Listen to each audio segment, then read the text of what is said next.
Hey everyone, this is Pace from Pace's Crappie Fishing Channel. Today I'm going to be tying a pattern I made. I call it the Pace's bluegill beetle. The pattern I created just a couple weeks ago and has been working really well as a dry fly or a terrestrial.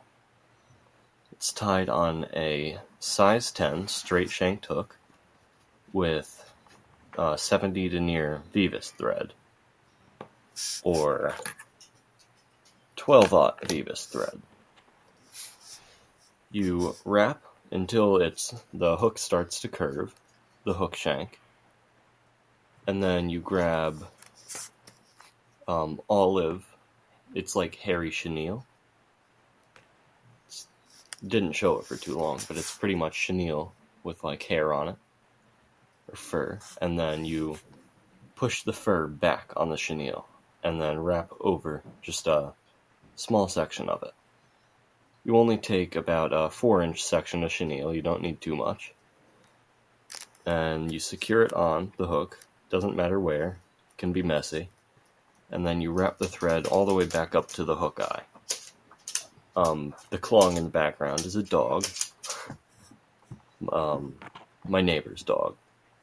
But you start to wrap the chenille up to the eye of the hook as pushing the fur back and then pulling the fur out once you wrap it, just to kind of keep it nice and fuzzy.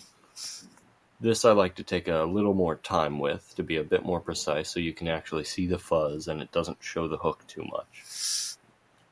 You wrap this pretty far up the hook shank, but you want to leave a little room to secure the foam. Once you leave a little room, you go back with the thread and secure the chenille by wrapping both forwards, or in front and behind it.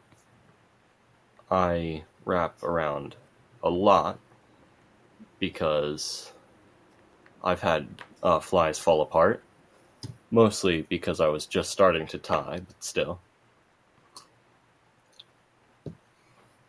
Then I'm going to take a small piece of 3mm tan fly tying foam. You can get this from Wapsi or Hairline for pretty cheap, and you just secure the very end onto it. The end will start to kind of rotate around the hook, but you just kind of keep moving it up until you get a nice thread base around it.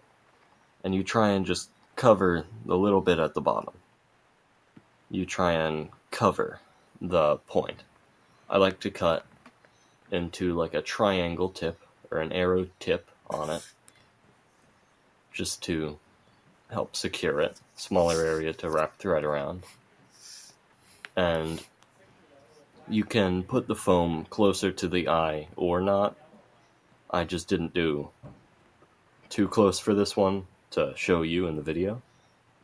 Then you wrap your thread back to the start of the small section without chenille, and then fold the foam back over it, and then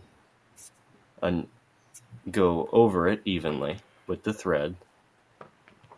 Then I'm gonna cut the foam until it's about a hook shank long past the head of it, and then I'm gonna take some deer fur, or I'm gonna wrap more. But this fly I realized I wanted to put deer fur on. I make some with deer fur, some without. They work just the same, just makes it a bit buggier. So I'm taking the white fur from the underbelly of a deer and cutting off a small patch, just about the length of the foam right now, from the head to the tail.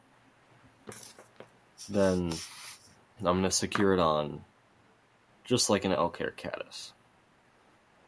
I wrap around and keep the longer side back and the thicker side forwards, and then I wrap up to the head and then kind of position the deer hair how I want it. Then I take a little time cutting the longer bits of deer hair just to make it look a little neater in my fly box. And then I whip finish it. But this pattern works really well for bluegill and sunfish around me in New Jersey. I've caught really big ones and really small ones. But all bluegill, when it starts to get warm in spring, just really love this pattern. That's all for now. Goodbye.